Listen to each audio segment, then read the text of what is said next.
juste dire, pas que c'est pas bon, que j'aime pas ça. Je vais juste dire que c'est quelque chose qui ne m'allume pas. Bon. Fait qu'on a le droit de notre opinion. Si ça t'allume pas... C'est ça. J'ai le droit de... Je suis pas obligé de dire que j'aime pas ça. Je peux dire que ça me fait pas rire. Ce que t'as pas, pas le droit de dire, c'est que c'est pas bon. On n'a pas le droit de dire ça. On peut dire qu'on n'aime pas ça, mais on peut pas dire que c'est pas bon. Mais on peut pas dire qu'on n'aime pas ça non plus. J'ai-tu dit ça? Oui. J'ai fait un lapsus. Je voulais dire que... Comment ça, on peut pas dire qu'on n'aime pas ça? On peut dire que moi, ça m'allume pas, ça me fait pas rire. Ça, tu peux dire ça. Ouais, mais tu dois pas aimer quelque chose, par exemple. Tu peux... En fait, détester, ça veut dire que tu portes un jugement que c'est pas bon. Oh, pas nécessairement. Non, parce que tous les goûts sont dans la nature. Ben, c'est ça, mais si tu dis que ça te fait pas rire, tu dis, OK, ça, c'est pas pour moi. C'est sûr, c'est peut-être bon, mais pas pour moi. Mais tu sais, mettons, tu regardes quelque chose, tu dis, hey, ça, je trouve ça laid. C'est pas une bonne affaire à dire. Ben là, j'ai pas dit ça, c'est laid. J'ai dit ça, je trouve ça laid. Ça, c'est pas mon goût. Ça me convient pas. C'est la même affaire. Tu dis ça comme ça me convient pas. Ben ouais, mais c'est moi, tu dis pas que c'est laid. Non, j'ai pas dit. Non, pas que je dis que pas je trouve ça laid. Exact. J'ai le droit. Ça, j'ai le droit. Oui, c'est vrai. T'as raison, il y a une particularité, mais à chaque fois que tu vas dire ça dans une phrase, là, il va falloir que tu mettes une parenthèse pour expliquer que la différence entre dire c'est laid et je trouve ça laid. Il va falloir que tu l'expliques à chaque fois. Ah, c'est compliqué. Comment c'est ça, show-là? Et Chris, oui. Bon, hey, bonsoir, Grégoire. Salut, Gosselin, comment ça va? Ça va bien, toi? Moi, ça va très bien. Excellent. Bienvenue à Boomers. Aujourd'hui, lundi, le 3 mai 2021. Déjà, ça avance bien. On avance allègrement vers la fin de cette histoire de fou qui nous préoccupe depuis 2 ans. Ouais, bientôt, pas un an et demi, 2 ans, 1 an et quelques mois, là. Puis cette semaine, on a enlevé nos masques parce qu'on est des vieux boomers vaccinés depuis plus que 3 semaines. On n'est pas à l'abri de tout. On n'a pas eu la 2e dose, mais si on tombe malade, ben, on va pas remplir l'hôpital puis mourir. Pas supposé, en tout cas. On garde la distance, hein? On garde la distance, puis on fait un peu comme on n'est pas à la TV, là, tu sais, on est loin de là, mais on fait un peu comme le monde à la TV, c'est-à-dire que aussitôt qu'on se déplace, ben, on met le masque, qu'est-ce que tu veux qu'on fasse? Ben, c'est ça. C'est ça, on essaie de réduire ça au maximum, puis de respecter les règles.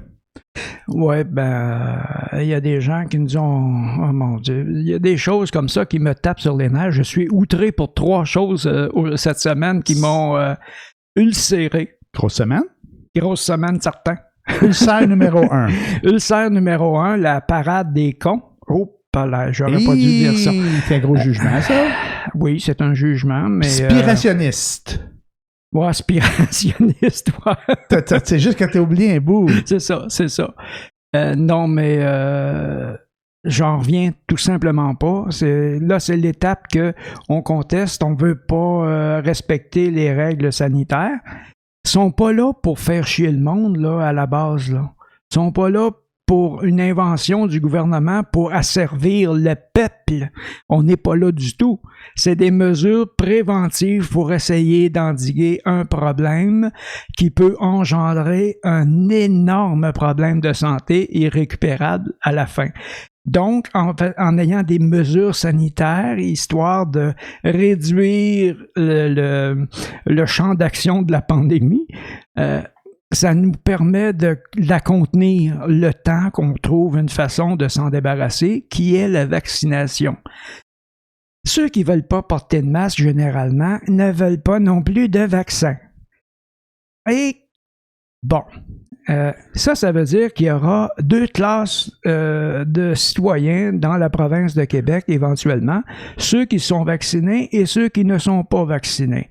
Là, de plus en plus à travers le monde, pas juste au Québec, là, ni au Canada, à travers le monde, les gens parlent d'un passeport de vaccination, c'est-à-dire que si tu es vacciné, tu vas avoir le droit de faire toutes les activités publiques que les autres qui ne sont pas vaccinés n'auront pas le droit de faire. Ils vont être confinés, ils vont continuer dans un certain confinement parce qu'ils ne sont pas vaccinés, sont susceptibles de relancer la pandémie et de la répandre, la pandémie. Parlant de répandre la pandémie, cette belle parade en fin de semaine, là, ça a rassemblé des gens d'un peu partout à travers la province. Ouais. Pas de masque, pas de distanciation. Exact. Bravo, les amis, bravo! Ah oui. Fait que là, on commençait à à limiter la propagation. Ouais. Et puis, on commence à guérir, on commence à prendre le dessus.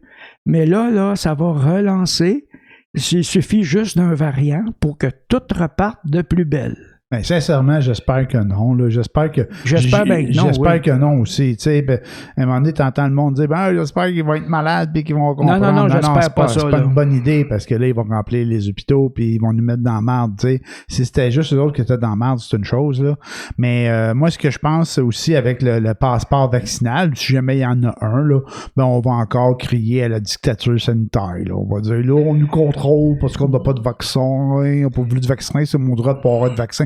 Mais c'est aussi le droit, s'il y avait un passeport vaccinal des entreprises privées, à la limite publique ou à certains pays, de te refuser l'accès. That's it. That's all. À moins que tu aies vraiment des raisons de santé pour ne pas l'avoir, le dit vaccin. Puis ça peut arriver, ça doit être que c'est très rare, mais ça peut arriver. Ça arrive. Je connais des gens qui ne peuvent pas prendre de vaccin. Puis c'est pas eux autres les plus dangereux. Ben non. Parce que s'il y avait juste ceux qui peuvent pas l'avoir le vaccin, mettons qu'ils étaient 5% de la population, puis je pense pas que ce soit ça.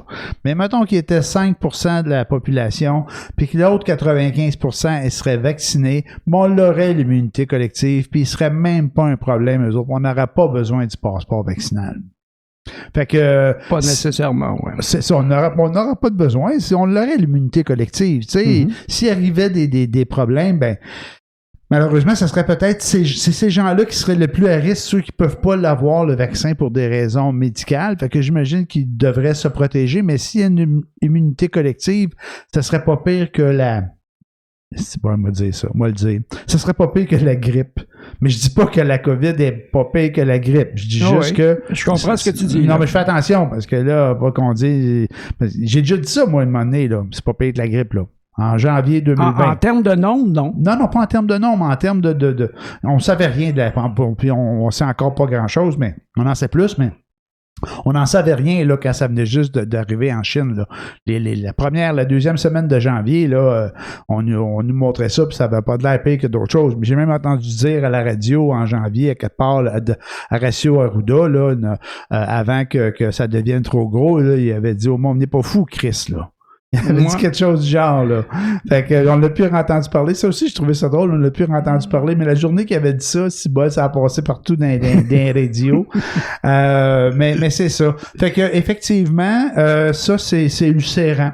Donc, les gens qui créent la dictature sanitaire. C'est quoi ça, la dictature sanitaire? Il n'y a pas de dictature sanitaire. Non, mais c'est juste des mesures. Non. Mais non, ça existe juste pas. Non, c'est des mesures un peu contraignantes, oui, mais les gens ont tendance à oublier, tu sais, mon nombril, mon Dieu, que ce que je pense et ce que je suis est très important, mais ne pas oublier qu'on vit dans une société. Exact.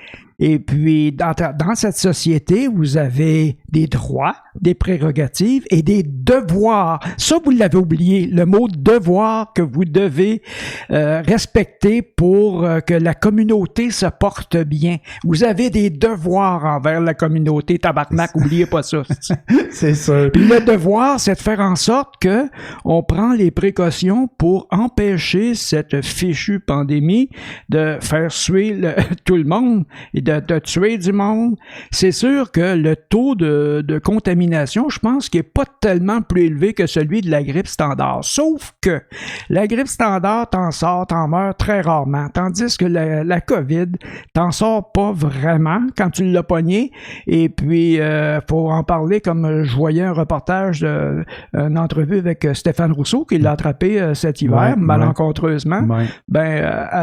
Au moment où on se parle, le goût et l'odorat ne sont pas revenus. Ah. Et puis, tout goûte bizarre, puis ils trouvent pas ça drôle, comme l'œnologue, là, la fille spécialiste des vins, là, qui a perdu l'odorat et le goût. Française, ça, je pense, c'est ça? Non, je pense que c'est une Québécoise. Ah, OK. Je pense que c'est une Québécoise, une spécialiste des vins sommelière qui appelle ça. Sommelière, oui.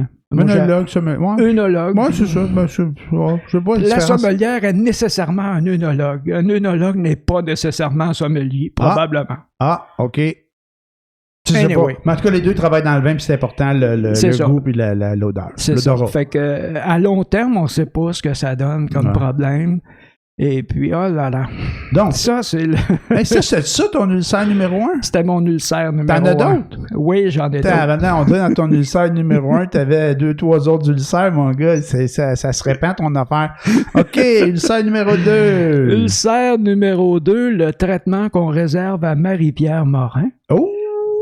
Délicat. Je me demande que la première échauffourée, la première histoire qu'on avait entendu parler, c'était avec Safia Nolin, qui, elle, à cause, parce qu'elle l'a dénoncé, parce qu'elle l'a rendu public un outrage qui lui avait été fait, a mangé un char de bêtises, d'insultes, parce que Marie-Pierre Morin rencontre les critères de beauté, entre guillemets, ce que Safia Nolin n'est pas un top modèle en mode, mettons. C'est une belle personne, comme toutes les personnes sont belles, mais pas le même genre de pétard. C'est pas les mêmes critères, mettons.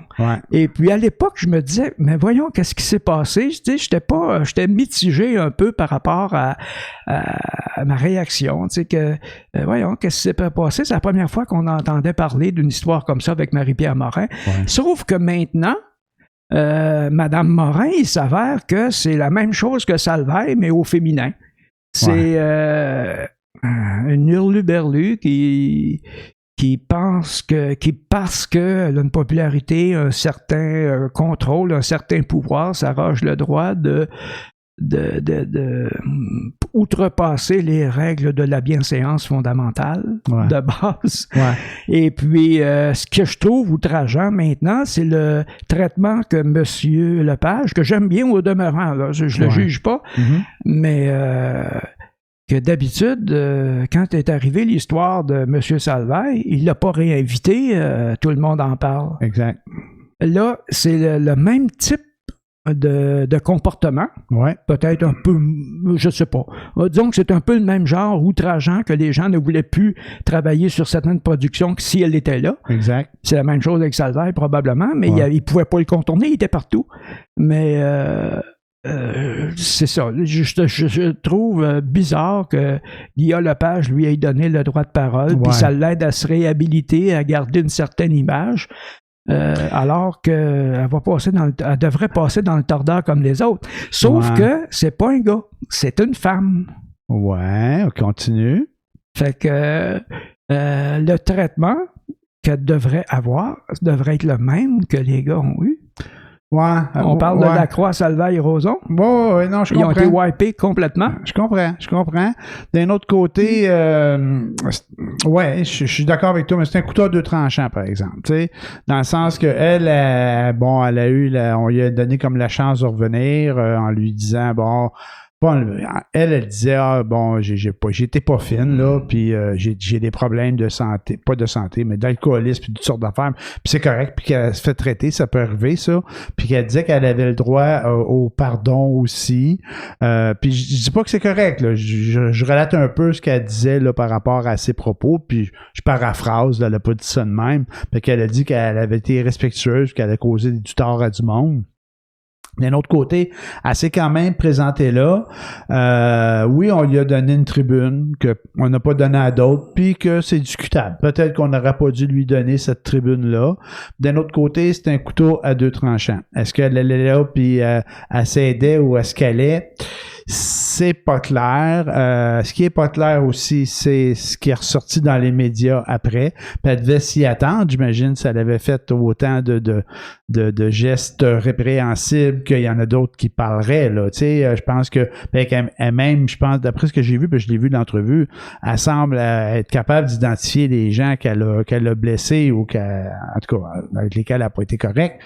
Fait que elle sait les identifier dans le contexte. Puis peut-être que c'est pas. Il y en a peut-être tellement que c'est pas eux autres non plus, je pourrais pas te dire, là. Mais ça excuse pas ce qu'elle a fait. Est-ce qu'elle a le droit à une certaine rédemption? Regarde, si c'était pas une personnalité publique, là, ben oui, elle aurait le droit. Tu sais, à quelque part, là. Et puis elle parlait de. Moi, je connais pas le fonctionnement des alcooliques anonymes, mais elle a parlé de faire amende honorable. Ça, je pense que c'est quelque chose là, Une des étapes là, des alcooliques anonymes. Donc, bon, est-ce qu'elle a un problème juste de boisson? Est-ce qu'elle a un problème d'autres choses? J'imagine que quand tu as un problème de boisson, tu as d'autres problèmes qui vont avec ça quand tu fais une partie de ta vie dans les bars puis dans la nuit. Là. J'imagine qu'il y a d'autres trucs qui vont avec la boisson. Fait que c'est ça. Moi j'étais un peu pas perplexe. Moi aussi, à la limite, à la base, je m'étais dit, voyons, comment c'est qu'ils donnent une tribune, là, comme un peu à la même place que toi. Les autres en ont pas eu. Puis ils en méritent pas non plus. Puis par contre, je pense qu'ils l'ont quand même bien traité Ils l'ont bien traité, dossier. elle. Le dossier, pas sûr. Ah ouais, je sais pas. En tout cas, il n'a pas été trop complaisant, là. Je pense il a posé des bonnes questions. Oh, il aurait pu rentrer dedans, là, puis tout. Mais non, c'était pas le but de rentrer dedans. Là. Quand elle l'a invité, c'est inutile de rentrer ouais, dedans. C'est ça, tu l'invites ça pas. Non, ça aurait été de bas étage à ce niveau-là. Ouais, je suis bien d'accord avec toi. Ouais. Mais c'était qu'il l'ait invité, c'est ça qui est étonnant. Ouais, c'est ça. Ça, c'est un peu étonnant. C'est ça que c'est 2 poids, 2 mesures. Là. Ouais, non, moi, je pense que tu as raison quand même là-dessus, mais elle aurait pu se planter pas pire. Moi, je pense qu'elle s'est pas plantée, mais... Non, je pense que c'est bien débrouillé, qu'elle a bien tiré son épingle du jeu autant que faire se peut. Oui, mais je suis pas sûr qu'elle va avoir l'adhésion du public. Peut-être son public, là, ceux qui ont crié des noms à Safia Nolin parce que elle avait sûrement son fanbase, là. Ben oui, elle a un gros fanbase. Ça doit être eux autres, là, qui ont crié sur l'autre, là, tu sais. Ben oui. Fait qu'eux autres sont déjà vendus à la base, là, ils sont déjà avec elle. Mais pour ce qui est des autres, moi, je suis pas sûr qu'elle est allée chercher de l'adhésion là, par rapport à ça. Je pense pas que ça va l'aider ben. Moi, j'ai comme l'impression que ceux qui ont misé sur elle pour faire un film ou la réintégrer dans une série télé. Je pense qu'il y avait une série qui était La Faille, qui est produite par Charles Lafortune, puis que, bon, je sais pas comment ils sont organisés, qu'est-ce qu'ils se sont dit, mais ils l'ont réintégrée dans la série, puis elle a un rôle principal dans un film avec... qui est réalisé ou produit là, par Mary-Lou Wolfe. Fait que moi, j'espère qu'elle a des bonnes assurances parce que je suis pas sûr que ça va être rentable. Puis ça, c'est une autre affaire aussi. Ces gens-là, là, les producteurs télé, là, ouais. ils sortent pas de l'argent de leur poche pour faire ça, là. C'est des subventions, là, ça, là. T'sais, pour faire un film, là, elle doit pas, Mary-Lou Wolfe, là, elle doit pas avoir 3-4 millions à mettre sur un film, là, de sa poche, là. Fait que c'est productrice, là, c'est parce qu'elle est backée par le gouvernement, elle a des subventions, puis tout, là.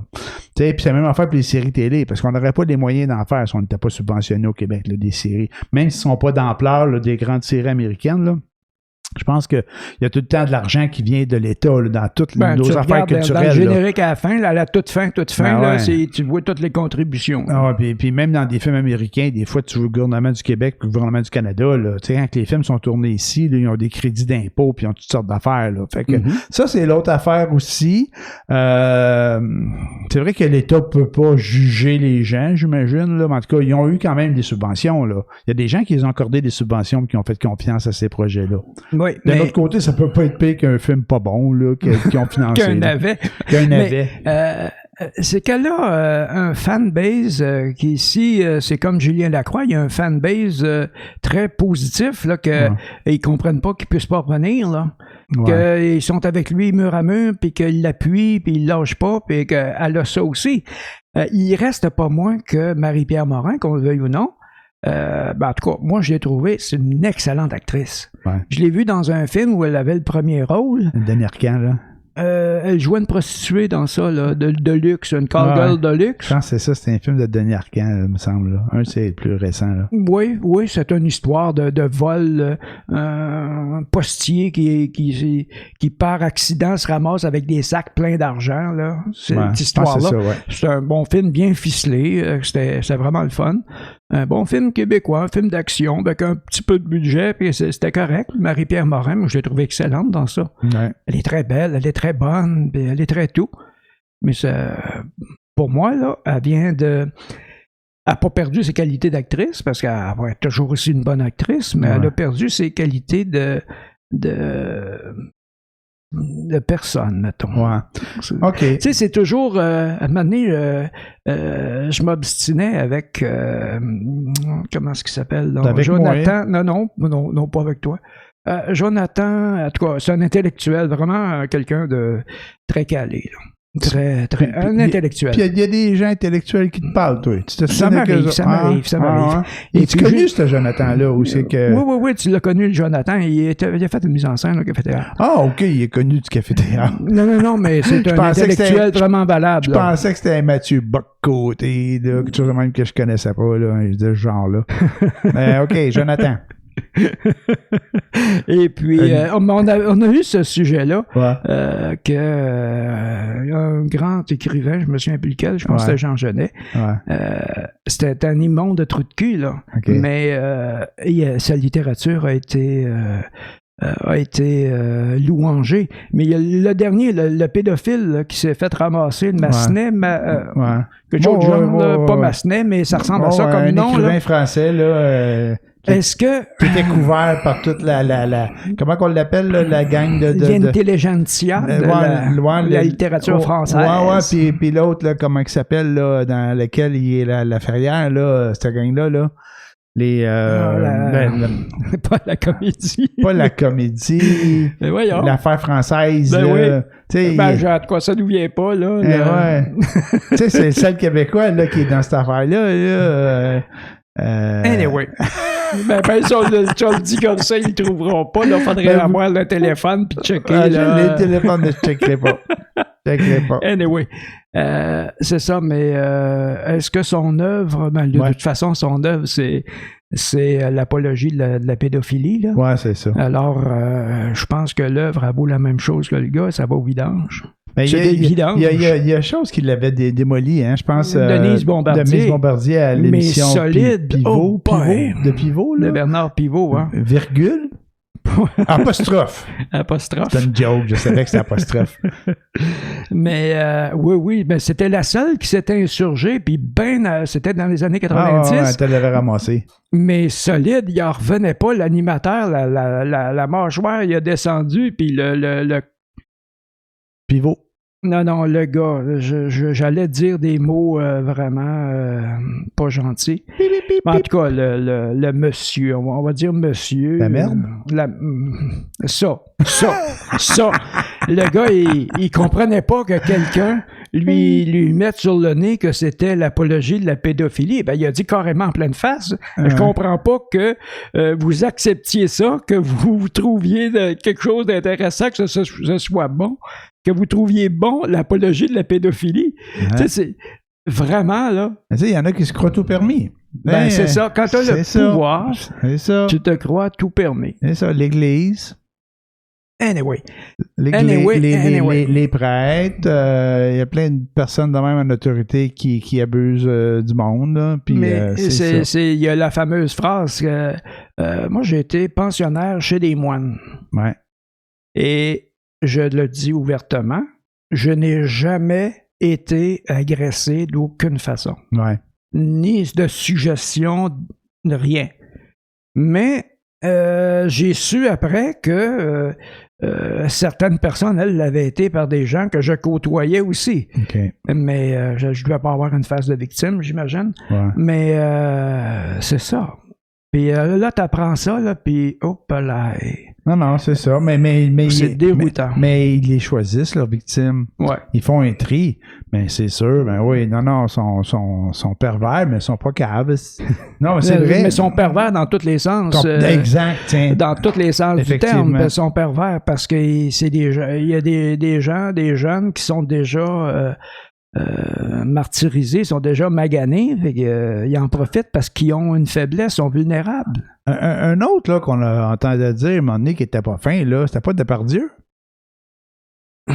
Ben lui, je comprends pas que... Il est toujours là, lui, Depardieu, puis personne ne l'a barré, puis je me souviens pas trop de quoi il était pas fin, là. Il se sauvait pour pas payer ses impôts, ça c'est une chose, mais je pense qu'avec le monde en général, j'ai l'impression qu'il était pas fin, c'est ce que j'entendais, là. Ben, je sais qu'à un moment donné, il s'est levé, il a pissé d'un avion. Ah, tu vois, pissé d'un avion. Je sais que... Il continue à faire des films, puis Kevin Parent, il a mis sa graine dans des drinks de filles, puis il peut plus chanter. Ben ça, c'est vraiment un manque de classe, là. C'est vraiment puis c'est un manque un avion. d'imagination. Michel Richard a chié dans une chambre d'hôtel. Oui, mais là, c'est une autre affaire. Michel Richard, c'est parce qu'il fallait qu'elle aille le chien, puis il voulait pas laisser aller, puis elle a chié à terre. Non, That's non, it. non, elle a chié à terre parce qu'elle avait son chien, puis je pense qu'il avait barré le chien, puis elle était en calice, puis elle a chié à terre. Ben, ce qui est. Puis Michel Richard s'est fait poigner 3 ou 4 fois en boisson en auto aussi. Ben oui, mais. Puis je suis pas sûr que. C'est pas que je veux défendre Michel Richard à tout prix, mais on parle pas de la même affaire. Là. Hey, non, mais moi, je suis. Tu sais, c'est comme l'histoire de. Je suis juste l'avocat du diable. Mais c'est comme l'histoire de Legendre, là. Ouais, Legendre, il est revenu. Joël Legendre. Joël Ah. Legendre est revenu, puis j'ai tout à fait. Tu sais, c'est comme Joël Legendre, moi, je comparerais ça à l'histoire du manteau de. Claude Charon. De Claude Charon, ouais. C'est vraiment, là, probablement qu'il était au bout. Puis il y a aussi que. Il n'a pas fait de mal à personne. Il était dans un endroit inapproprié pour faire ce qu'il a fait. Oui, mais puis c'est des choses illégales. Mais ils s'en sont pas pris à des gens en particulier.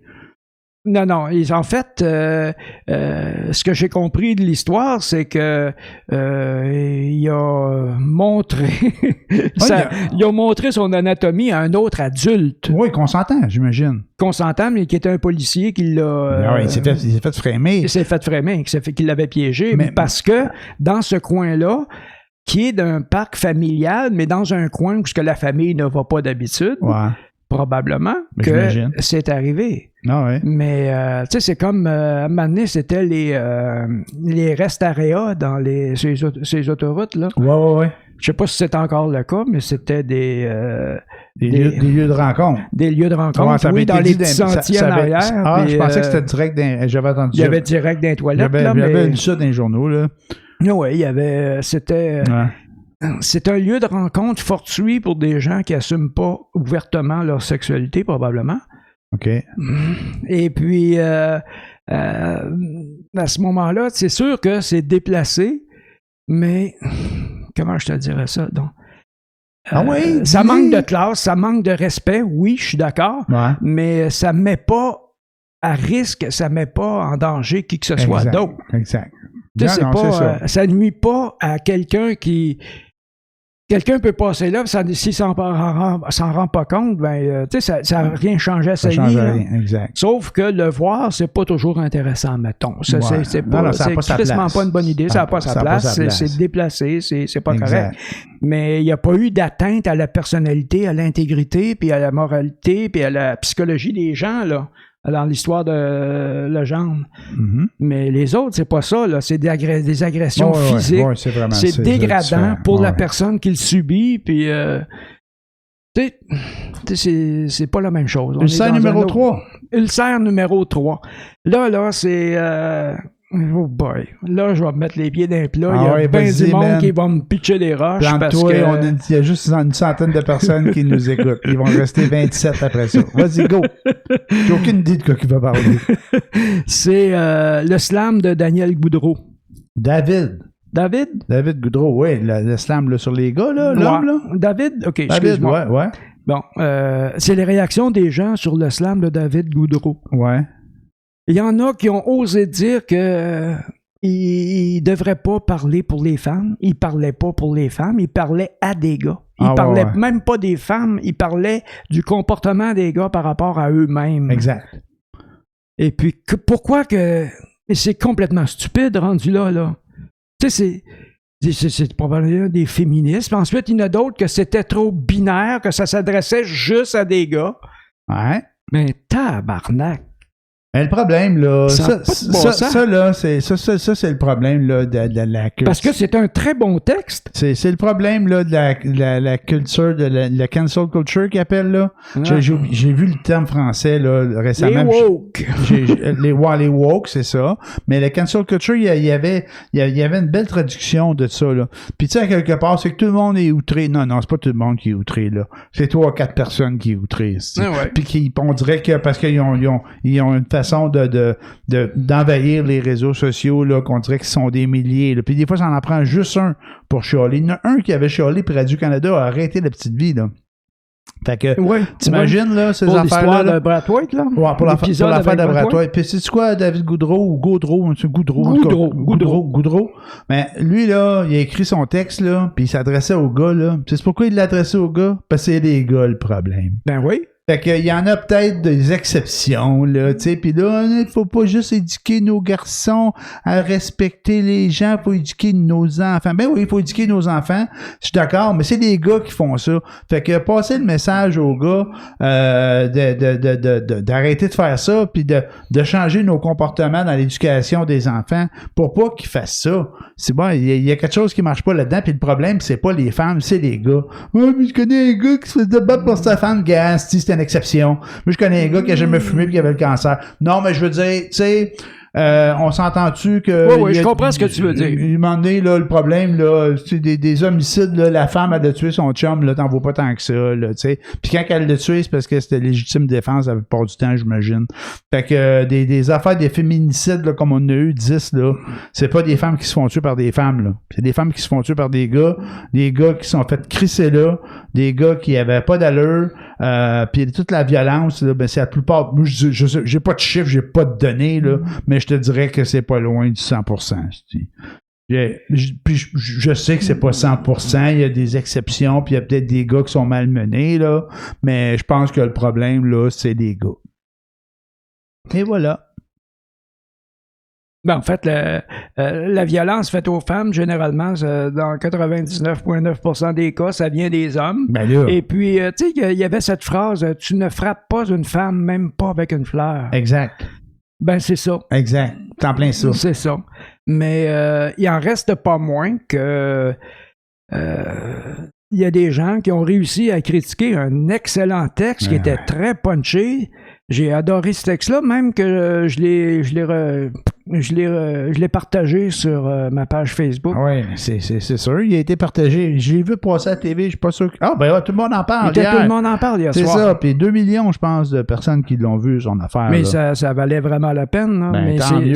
mais c'est magique. Enfin, magique. Ça prend beaucoup de courage pour faire ça d'abord. Exact. Parce qu'il y a beaucoup de gars qui vont le laïr pour ça. Qui vont s'être sentis visés puis qui ne l'auront pas aimé. Ben, tant mieux. Mais j'espère. Mieux.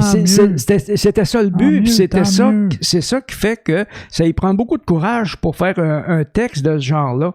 Il n'y a pas besoin de ça dans la vie, le gars. Là. Il en fait bien des affaires. Ça a l'air d'être quelqu'un qui marche beaucoup. Ouais. Mais j'allais faire un gros jugement de valeur. Là. J'imagine que les gars là, que ça les contrarie, là, sont pas dans son fanbase anyway. Là. Puis là, ça, c'est un gros jugement. Peut-être qu'ils le sont aussi. Là. Mais tu sais, parce que je pense que les problèmes avec les hommes violents, là, bon, souvent, ce qu'on voit, là, on peut dans le jugement puis dire, ouais, c'est du monde qui l'ont pas eu facile, mais je pense qu'il y en a à tous les niveaux, là, de ça, là. Fait que la violence, là. Non, ça n'a rien à voir. C'est ça, ouais, exact. Ça n'a rien à voir avec le milieu d'où tu viens. D'où tu viens? Ah, ben oui. Dans une certaine partie, oui, Ben mais il y a oui. des gens qui ont eu des vies moyennes, ordinaires, tout bien, des enfances heureuses, tout allait bien, puis ils arrivent, puis whoop, ça lui prend le contrôle, le pouvoir sur une femme. Ouais, ça se peut qu'il y en a qui ont ces problèmes de maladie-là mentale. Là. Oui, mais en fait, c'est des maladies mentales. Ouais, mais il y en a d'autres qui prêchent par l'exemple, là, dans le sens que, par mimique, là, ils ont vu les parents faire ça, puis ils ont vu la culture du non-respect de la femme dans leur famille. Puis ça, là, je suis pas mal sûr que la grande majorité, ça vient de là.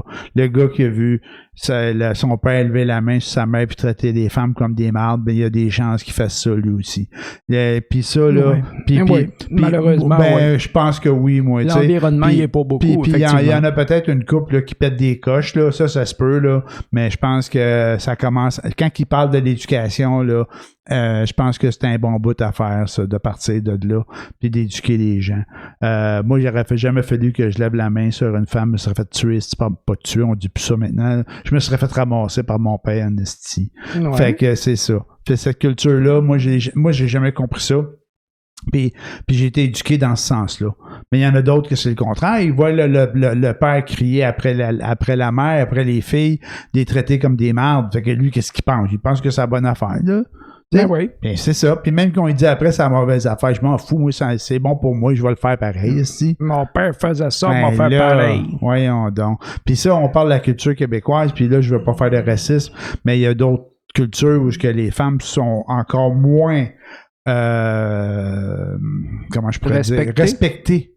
Exactement. Respectées que nous autres. Fait que t'imagines, en plus, tu sais, quand il y a certaines cultures, j'ai dit culture, hein?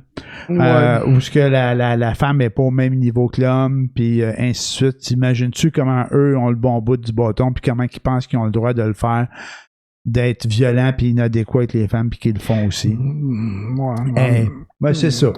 Mais on va appeler un chat, c'ti. En allant jusqu'au crime d'honneur. Ouais, ben c'est ça. Fait que, parce qu'on n'a pas le droit de rien dire là, avec la culture, la cancel culture. Là. On peut pas le dire. Là, je suis raciste. Là. Je suis raciste. Ah non, je suis raciste, j'ai dit quelque chose contre d'autres cultures, là, tu sais. Voyons, mais c'est quand même ça. S'il s'agit de quelqu'un, là, qui... Moi, je dis ça, que moi, j'étais un nobody, fait que le monde s'en fout, là. Puis ceux qui, si c'est pas content, qui réécoutent ailleurs, tu sais, that's it. J'ai droit à ma liberté de parole, hein. Oui. Mais, d'un autre côté, si t'es pas content, va checker autre chose. Mais si j'étais dans un politicien, si j'étais un journaliste, si je passais à la TV, puis je disais une affaire de même, écoute, je me ferais ramasser, là, dans les médias sociaux, puis par l'ombudsman, puis name it, là. T'sais? C'est les journalistes qui montent en épingle des histoires inutiles. Ouais, puis eux autres, tu sais, ils se font ramasser, les journalistes. Ouais, c'est sûr qu'il y en a qui veut flasher, là. Mais les journalistes aussi, ils se font ramasser. Ils ont de la misère à parler, là, eux autres, tu sais. Ils reçoivent ils se font ramasser par autant des groupes là qui se mettent ensemble pour envoyer plein de messages pour j'ai lu ça dans la presse en fin de semaine, là, il y a un journaliste qui a écrit ça là, il y avait Patrick Lagacé, je pense, qui a dit oui au passeport vaccinal ou quelque chose de même. Puis là, ils se sont mis à recevoir des courriels puis plein de bébelles, puis c'était tous des groupes organisés, souvent c'était le même message copié-collé. Ouais. Il y en a qui envoyaient ça à leur groupe Facebook, ils disent OK, on va remplir la boîte courriel de quelque chose à ton journal de la presse, envoyez un courriel à cette adresse-là, tu sais. Un peu comme dans le temps où le monde disait écrivez à votre député, envoyez une enveloppe avec pas de timbre dessus, hein, tu sais, puis ils te mettaient ça dans la malle des pamphlets, si, c'était marqué, t'as comme des pliants toi, là, puis ils disaient envoyez ça à ton député, puis mets pas de plainte, puis il y avait un petit carré pour le timbre, c'était marqué aux frais de la couronne. Ça se fait-tu, ces affaires-là? J'ai pas vu ça, mais j'imagine ça se faisait. Ouais, mais aujourd'hui, t'as besoin de faire ça. T'as juste besoin de signer ma pétition sur les internets, on va faire une pétition. Hey, puis en même temps, envoyez-moi 100$, on va pouvoir faire quelque chose là pour sauver la planète de la dictature sanitaire. Fait que là, il y en a qui se retrouvent plein de cash, non, mais je niaise pas, Grégoire, ils font ça. Ils demandent du cash, puis il y a du monde qui leur envoie du cash. Non, je suis en train de penser qu'on va partir un groupe pour sauver les baleines qui descendent la rue Sainte-Catherine, ici. Ouais, mais là, on n'aura pas personne qui va adhérer à ça. Ce qui arrive, c'est... parce que la baleine qui est descendue sur... pas sur Sainte-Catherine, mais dans le fleuve l'année passée, le monde est allé la voir, malheureusement, elle est morte, c'est plate, là. Mais on n'aurait pas pu ramasser d'argent pour elle. Peut-être un peu, là. Peut-être ça aurait marché. Mais c'est parce que c'est pas comme sectaire. Il y a pas des adeptes pour ces affaires-là. Tu sais, les collègues de fonds, des fois, c'est super bon. Hein? Ils ramassent de l'argent pour un enfant malade, quelqu'un qui a besoin de traitement expérimental. Oui. Ça, c'est exceptionnel. Quand je vois ça, moi, je suis tout le temps dépassé. Je suis fier des gens qui font ça, puis de l'argent qu'ils peuvent ramasser, puis comment que le monde peut se mettre ensemble pour sauver des gens. Mais quand je vois qu'ils partent des GoFundMe ou puis c'est même pas des GoFundMe, je pense qu'ils envoient des virements Interact direct aux gars, ils demandent de l'argent. Il y en a qui a ramassé 500 000 l'année passée, pour poursuivre le gouvernement. Bon, il y a un gars, là, Pilon, qui s'appelait. Ah, ouais. Pas Dan Pilon, mais un autre Pilon, là. Puis il a ramassé 500 000 pour ramener le gouvernement en cours contre les mesures sanitaires, puis tout ça de style d'affaires. Il n'y a pas un avocat qui a voulu prendre le dossier, puis tout. Qu'est-ce qu'il a fait avec ça? Guy Bertrand il l'a lâché vite en esti. Fait que, tu sais, mais là, ça a l'air récemment, là, il en a encore ramassé du cash pour faire des trucs contre le traité unitaire. Puis, et puis, ils en ont ramassé, esti. Moi, je capote. Fait que, s'il y en a qui veulent m'envoyer de l'argent, ben, écoute, envoie-moi un courriel, puis m'a donné mon envoie-moi un courriel. Envoie-moi un message, m'a donné mon courriel, puis envoie-moi du cash. envoie-moi du cash, puis je vais rien faire avec. Je vais faire comme les autres, en fait. Fait que, quoi? C'est ça qu'ils font. Il n'y a pas juste moi, il était ulcéré, ça a de l'air. Non, je suis pas ulcéré. Je suis ulcéré. Je trouve ça pathétique. Ben oui, c'est pathétique. Mais c'est pathétique, mais quelque part, les gens, s'ils font ça, c'est parce qu'ils croient à quelque chose. Non, oui. C'est comme les religions avec un gourou qui lui fait croire Raël qui se faisait financer sa course automobile. Ouais, mais Raël, c'était un champion. C'était un champion automobile. Il avait plein de cash, il avait toutes les femmes pis tout. Oui, c'était... non, on va pas sur Raël. Non, Raël, c'était un champion. Moi, j'aurais dû être un Raël. Claude Vorillon, qui s'appelait? Ouais, il parle aux extraterrestres. Les Elohim. Oui, non, c'est lui, les Elohim. Elohim, oui, c'est lui. C'était pas Richard Glenn, les ésotérismes expérimentaux? Non. C'était les Elohim, c'est Raël. Bonsoir, ici Richard Glenn, les ésotérismes expérimentaux. La grosse moustache, là. Mais non, il restait dans le coin de Belleuil. Saint-Hilaire.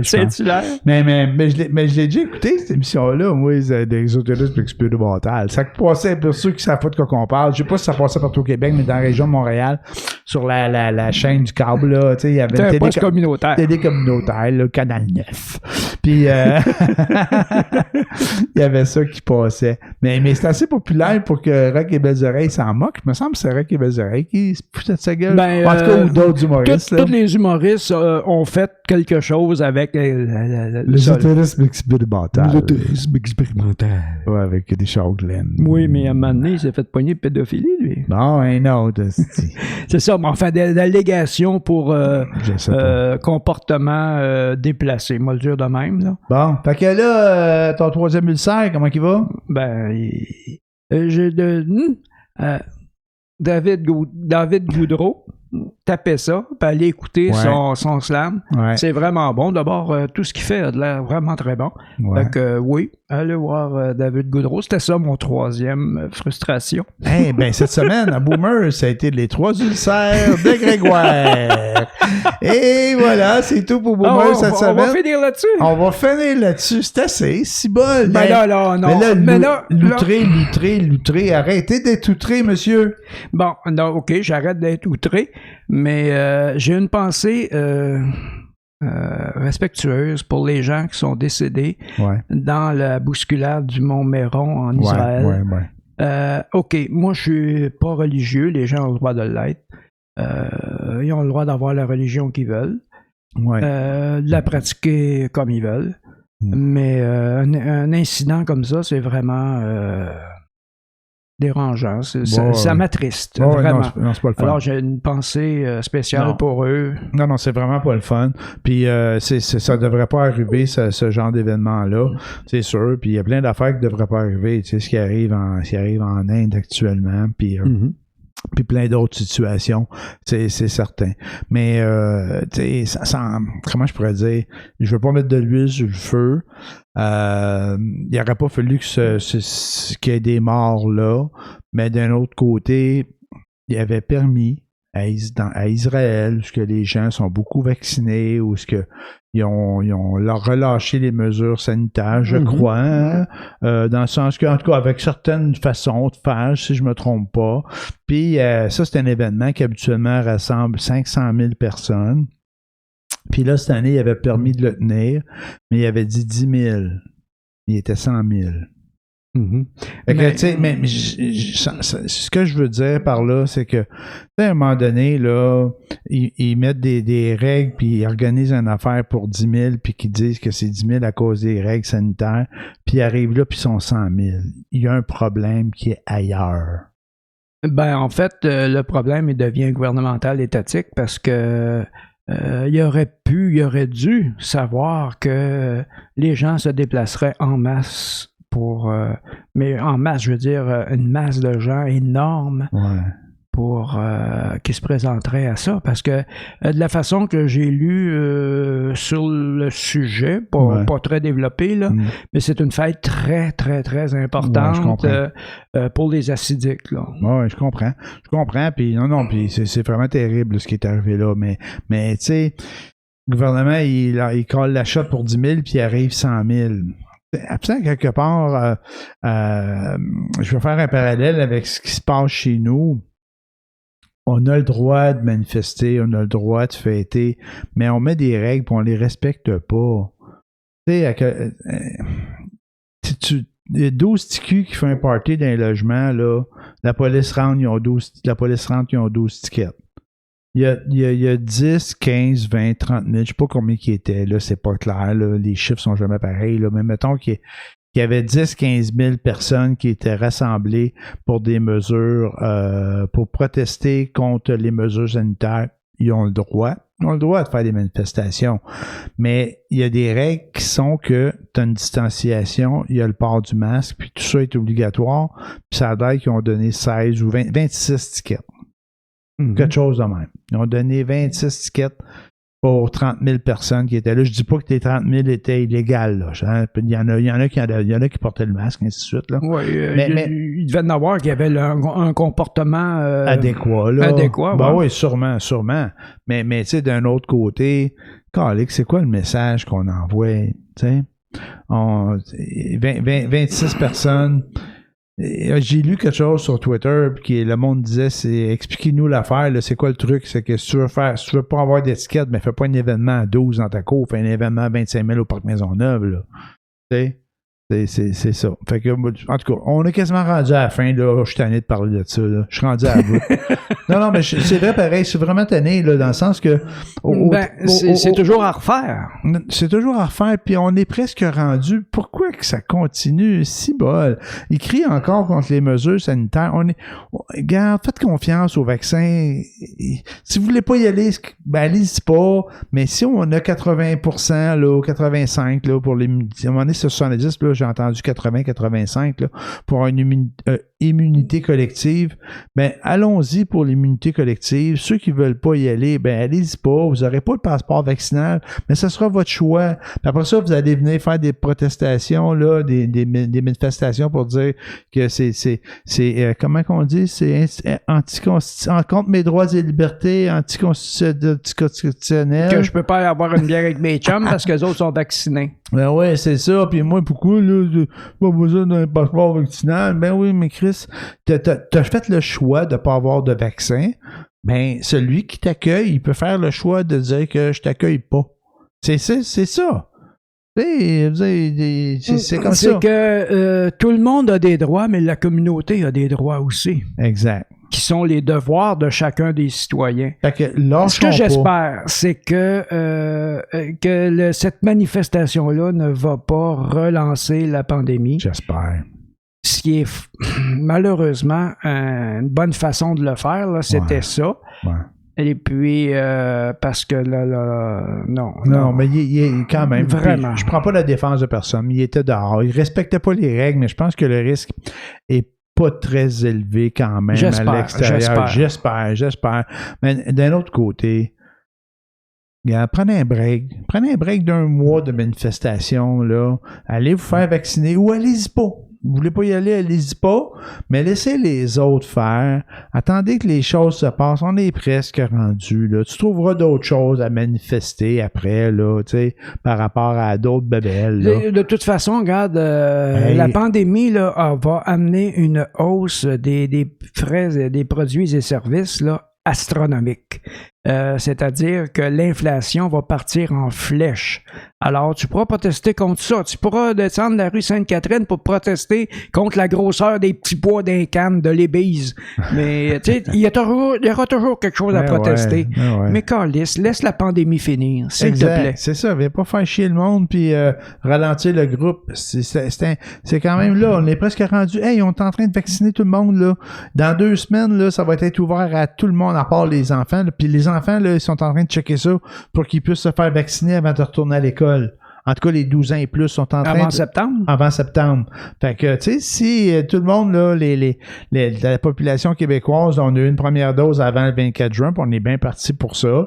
Puis si ça va aussi bien pour la deuxième dose, puis on fait ça d'une couple de mois, ben, Colin, ça va bien aller. Puis si on est capable de vacciner les enfants, tu sais, à moins qu'il y ait un variant de marde là, qui arrive puis qu'on déjoue les vaccins. Mais là, on se croise les doigts. Jusqu'à maintenant, là, le vaccin est bon contre tous les variants. Fait que là, tu sais, on s'en sort pour payer. Lâchons pas. On est presque rendu. Lâchons pas. Puis si ça se passe bien comme ça, on va avoir des élections fédérales à l'automne. Ouais, on aura des élections fédérales. Mais ça, je m'en contre Chris rendu là. Je pense que c'est la santé collective ce qui est important. Puis tu sais, là, on est tanné. Je vais parler pour moi, je suis tanné. Moi aussi. Puis vivement l'été. Puis j'entends ça là, récemment des spécialistes qui disent si on lâche pas avec l'été, c'est plus facile. On risque d'avoir un été qui va ressembler à celui de l'année passée. Puis ça avait été un beau break l'été de l'année passée. Puis ça avait été un beau break. Puis ça faisait comme 2 mois et demi qu'on était en pandémie, c'est bol. Puis on avait quasiment la vie facile. Tu sais, presque. C'était pas parfait là. C'était pas parfait. Mais il y avait des bouts qui marchaient encore. Puis on a pu respirer un peu. Regarde, t'as fait 2 semaines, 1 mois. On va ouvrir les terrasses, bloquer les rues.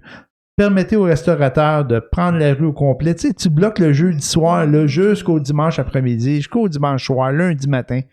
Tu bloques toutes les rues, tu leur permets de sortir tout le mobilier sur la rue, qu'ils fassent des bars dans la rue. Tu sais, c'est dehors que c'est moins... c'est moins dangereux. C'est moins transmissible. Fait que, tu sais, mettons toutes les chances de notre côté. Allons dehors, mettons des tables à 2 mètres de distance. Puis moi, l'année passée, là, quand il y avait la pandémie, puis qu'on disait, garde ton masque tant que tu es rendu à ta table, enlève-les. Ton serveur, ta serveuse avait un masque. Ça marchait. Ça marchait. Ouais. Puis ça marchait même en dedans.